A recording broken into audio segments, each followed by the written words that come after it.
¿Qué tal? Arrancamos con un análisis a fondo de una época verdaderamente legendaria en el diamante. Hoy ponemos el foco en la élite absoluta, en esos jugadores fuera de serie que definieron la espectacular década de los 80. Vamos a evaluar el rendimiento tanto con el bate como con el guante de figuras que cambiaron el béisbol para siempre. Es un viaje alucinante a través de los datos para descubrir quiénes fueron los verdaderos reyes del deporte en esos 10 años. Vale, entremos directamente en materia. 838. Fijémonos bien en esa cifra porque es sinónimo de grandeza pura. Ese es el alucinante récord de bases robadas que estableció un solo hombre durante la década. Esto ya nos da una pista del increíble calibre de talento que vamos a repasar hoy. No estamos hablando de jugadores del montón, que va. Los 80 fueron una auténtica época de titanes. Para entender bien esta era dorada, vamos a dividir este repaso en 5 bloques. 1. La élite de los 80. 2. Leyendas a la ofensiva. 3. Maestros de la defensa. 4. Los reyes del montículo. Y 5. Descubriremos al monarca absoluto de la década. Empezamos por el primer bloque, la élite de los 80. El periodo que va desde 1980 hasta el 89 es algo único en la historia de las grandes ligas. Y es que los datos de esos años no son solo números fríos en un papel, representan una evolución brutal del juego.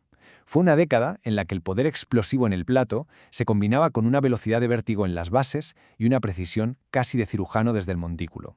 Entender estos datos es absolutamente clave para comprender cómo se forjó el béisbol moderno. Y esto nos lleva al segundo punto, leyendas a la ofensiva.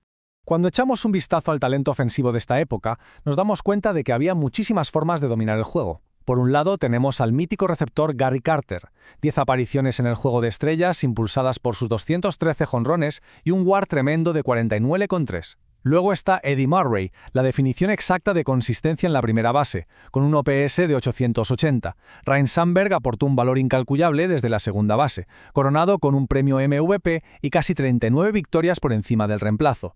Y no nos olvidemos de los jardines, donde Dale Murphy y Andre Dawson eran una auténtica pesadilla para los lanzadores, combinando 3 premios MVP y una barbaridad de carreras impulsadas. Pero ojo, que la ofensiva no era solo sacar la bola del parque, también era disrupción constante. Y ahí es donde entra Rickey Henderson, literalmente la definición del mejor primer bate de la historia. Sumar 838 bases robadas y mantener un porcentaje de envasarse por encima de 400 durante toda una década es sencillamente una locura. Acumular un WAR estratosférico de 71,1 significa que él solo, partido a partido, era capaz de cambiar el destino de su equipo. Un auténtico fuera de serie. Pasamos a la tercera parte, maestros de la defensa. El mago. Es un apodo que lo dice absolutamente todo, ¿verdad? Cuando los datos respaldan al talento puro, nace la verdadera leyenda. Este sobrenombre pertenecía, por supuesto, a Ozzie Smith, un jugador con unas habilidades defensivas casi sobrenaturales que rompió todos los esquemas sobre lo que un campo corto podía llegar a hacer en el diamante. Y aquí está la clave del asunto. La defensa de élite se puede medir y su impacto es brutal. Ozzie Smith no solo era un espectáculo visual para la grada. Sus 10 guantes de oro en la década se traducen en un espectacular WAR de 46,8. Si a esa magia con el guante le sumas más de 1.500 hits y 370 bases robadas, queda clarísimo que una defensa histórica puede convertir a un jugador en uno de los más valiosos de toda su generación. Nos vamos ahora a la cuarta sección, los reyes del montículo. Al analizar a los lanzadores de los 80, nos topamos con un contraste interesantísimo. Estamos hablando de dos formas completamente opuestas de dominar el juego en la misma década. Por un lado, la resistencia implacable y el volumen arrollador de Jack Morris como abridor, y por el otro, la sutileza de Dan Quisenberry.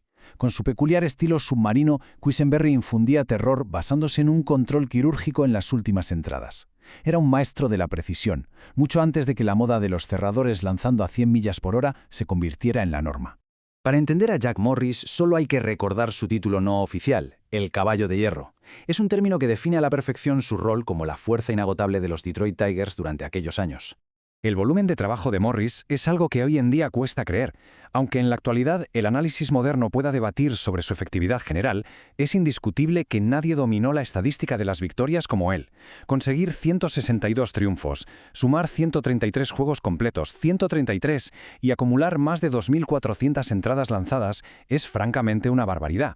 Demuestra una durabilidad de otro planeta. Básicamente, te garantizaba comerse un montón de entradas cada vez que se subía al montículo.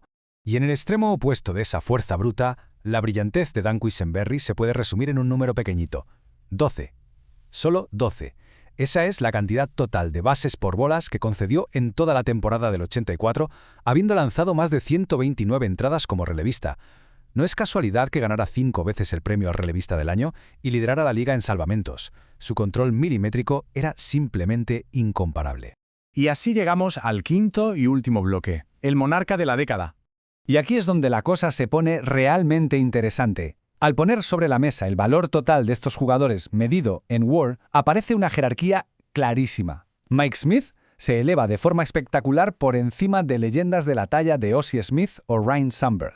Lograr un WAR de 64,9 en 10 años abre una brecha estadística tan inmensa que cierra cualquier debate subjetivo de un plumazo. El secreto detrás de ese valor tan aplastante es que Smith sencillamente lo hacía todo. No solo que liderara la década con 313 jonrones y más de 900 carreras impulsadas para llevarse 3 premios MVP, es que, además, defendía la esquina caliente, la tercera base, con una maestría absoluta, sumando 6 guantes de oro. Esa capacidad de combinar un poder destructivo en el plato con una defensa impecable es exactamente lo que los separa del resto de los mortales.